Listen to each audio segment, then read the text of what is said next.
Amazing. Well, thank you so much for joining me for this conversation. Super excited to have you on the show, Megan. Thank I'm you so so much for joining excited. me. Of course, I am thrilled to be here. Well, to kick things off, why don't we start things with a little bit of an introduction and you can give a little bit about your background to listeners. Yeah, definitely. So, a little bit about me, kind of a very unconventional track into venture. I went to St. Lawrence University, upstate New York, and I played basketball there. And my first taste at the business world was at St. Lawrence University. I met with the career advisor, and going to a small liberal arts college in upstate New York, everyone went into consulting or investment banking. And I actually had a career advisor tell me to go into talent and community. She said it was probably long term going to be more sustainable for me and what I'm really into. So I started out my career at a boutique fashion consulting firm called Karen Harvey Consulting. Wow, And very pretty much niche. what they do is if Gucci needed a menswear designer, we'd facilitate that process. And then if LeBron James wanted to launch a sneaker line with Nike, they'd facilitate the process of finding that creative director. So high level, that's really where I fell in love with talent, organizational development. Obviously, I wasn't working on the really awesome LeBron James level searches, but they did let me work on lower level product designers or UX designers for certain fashion brands, and truly just fell in love with talent there. I am not a fashionable person. As I think my athletic background, all I am used to wearing is sweatpants. So never really felt that passion towards fashion. Um, Right. And for the so listeners at home who can't see, we are both not in the fashion space. Like you've got a baseball hat on, my yes, hair is in a clip and in a t-shirt. absolutely. So I was like, I don't think long term I want to end up here. But I always loved connecting people. I always loved the community side of talent. So just to So pause went there, to Megan, for a second, I'm super interested, yeah, that you've identified this skill set that you have, this talent, interest in talent. So you understand this function. But then, yeah, tell me a little bit about, switching industries. What was that like for you and how did you kind of break into the VC space? Yeah, definitely. So I've always been really interested in startups. It's always been something that really interests me from, just a young age. I've always been really into how companies grow, how companies scale. I'm like a serial, just avid learner. I'm always want to watch a documentary, watch any type of Netflix show about companies that grow and scale. And I've always really had an interest there. Had a ton of success building out teams when I would be at any of the organizations I worked with. When I was at Michael Page, I worked with a lot of first-time founders growing and scaling their organizations. So knew I really wanted to make a jump into venture. I had some really great exploratory conversations with some individuals in the space already, some partners at VC firms that you need to get in through the talent and through the community kind of landscape lens, which was really known as platform. And coming from a recruitment background, I'm like, what the heck is platform? What does this mean? So Awesome. went from being an agency recruiter to an internal recruiter at a tech company called Navolo. When I was at Navolo, I joined when they were about 100 employees. When I left, they were about 650. So super early in my career, I was able to scale out that organization and had a ton of fun doing so. For the listeners who aren't fully, cued in, what exactly is platform? What does that mean? And what exactly does Skill Cloud Consulting do? I know that's what you're doing today, but yeah, talk to us a little bit about what platform is. Yeah, so VC platform is essentially portfolio support to these venture capital firms' portfolio companies. So it can really be anything from talent to operations to increasing deal flow to providing executive search support, providing business development, partnerships, help with additional fundraising. Platform really has a broad lens. Mm. And really where I fall and my expertise lies is in this talent and community piece of platform. But there's really awesome sides of platform as well. Some platform teams have like marketing, community, events. It's essentially anything operationally that doesn't fall under the investment landscape of things. Cool. Awesome. So you're really helping to then, yeah, support the actual organizations within a portfolio of companies to then, contribute to the fund's overall success. Is that accurate?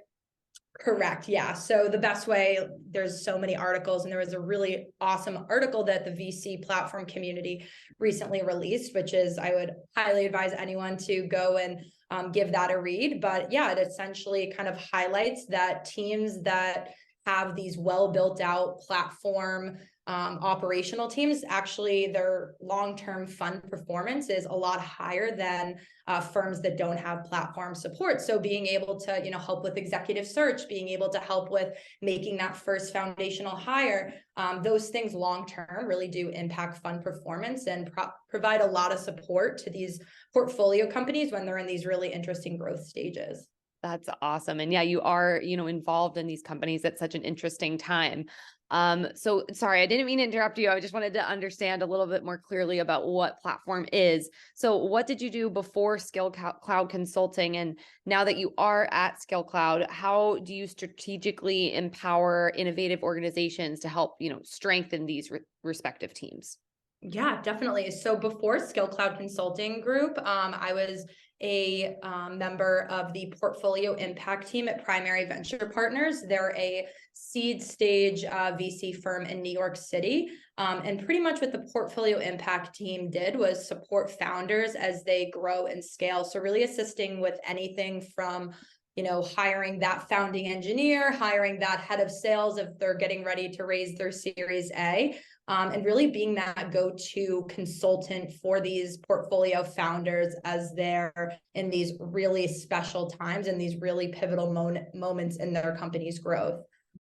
Yeah, before I joined Skill Cloud, I was at Primary Venture Partners, which is a seed stage VC firm in New York. I was on the portfolio impact team there. So really providing any type of portfolio support to founders as they're growing and scaling. Primarily, I would assist with community development and also the scaling of a lot of the portfolio companies. So just, bootstrap, recruiting for any of these companies. And being able to be cued into a lot of really awesome conversations regarding community and how powerful that was to really build and scale these, portfolio companies and organizations. So I left Primary Venture Partners and joined Skill Cloud Consulting Group. And essentially what I do now is I act as a fractional community consultant for venture capital firms that want to provide that operational support to their portfolio companies, but maybe don't want to hire a full-time dedicated resource to do so. So right now I work with venture firms who, like I said, really want to be able to provide community recruitment, operational support, but maybe don't want to hire a full-time resource, and maybe they don't have the funds to hire a full-time resource, but again, still want to reap those benefits of a platform team that, leads to increased fund performance in the long term. Wow, that's so interesting. On that note, because you work with so many different organizations, what are some trends that you've identified within this space, I guess that lead to an organization's overall success? I would say a trend that I see time and time again is definitely portfolio founders thinking that they need to hire a specific title. And then when you really get into the granular details of what they need and what they actually want, it's completely different from what they're trying to hire. And I think a lot of that is just fact finding and understanding what you're really trying to solve out of a certain situation. A lot of times I'll talk to founders that are like, I need a head of sales. And then once you really break down what they want that person to do, you can kind of realize that maybe you don't need a head of sales. Maybe you need a senior account executive that can really, scale up pipeline. And then kind of likewise, sometimes you'll, have a founder or, one of the, founding team members say, hey, I really need a business development rep. I just want someone who's going to increase pipeline. I need someone junior who's just going to get the job done. And then what you'll see on the other end of that is when you're working with these seed or Series A companies, this product and this company is really this founder's child, and to really hand that off to someone who's not super experienced can be super scary. So a lot of times it's really finding out what they need, what actually needs to get done, and who's going to be the best person positioned to really help that growth and help that scale. And a lot of times it's not what the founders think in the beginning. And again, that's, not to knock any founders. They are phenomenal at what they do, but a lot of them are just not, recruiters. They're not talent people. And I think that's probably like the most common trend I would see. I mean, there's so many, so but that's like the first one off the top of my head. Oh, that is so interesting. And I'm sure, your expertise allows you to make those really impactful recommendations because, again, if someone hires for the wrong role or is just looking for the wrong thing, then they might not accomplish their goals. And to your point, portfolios and funds that are working with these platforms have a higher success rate. And, these are some of the reasons why. So that's super interesting. Thank you for sharing.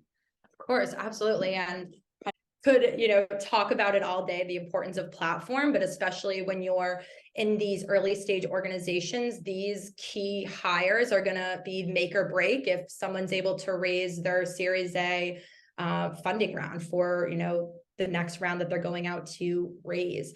So really being able to identify key top talent and put them in place in a timely manner is super important. And I think now more than ever, a lot of firms are realizing that and, being able to start implementing, whether it be a fractional consultant, whether it be an in-house team. A lot of firms right now are really understanding that importance and getting people in seats and getting the support to their companies. That's awesome. And it's great to see that you're, a key part of that. So I guess on that note, do you have any other advice for founders or entrepreneurs who are in those early stages? I would say always pick the brain of anyone on the platform team. I think a lot of founders could definitely learn a lot of really awesome information from people that, are on the ground every day growing and scaling these organizations. We definitely have a lot of knowledge. So I would say, kind of like any industry, always be open to learn more. Platform is super undefined. You could have someone who's had a platform and their entire, job is to do events. You could have someone who's more of a talent-led operator. But I think platform is so broad, and I think that leads to a lot of awesome conversations to be had for founders. They could pick the brain of a platform person who's focused solely on events. You could pick the brain of a founder. You could pick the brain of a platform person that's solely focused on executive search, exclusively focused on community. So I think there's so much to learn from platform and just how it's defined and how other firms define it. I love that. I love that. Well, Meghan, thank you so much for sharing more about what you do. This has been such a great conversation. So thank you so much for joining me. I think our listeners will gain a lot from this conversation. Of course. Well, thank you so much for having me. It's been an absolute pleasure.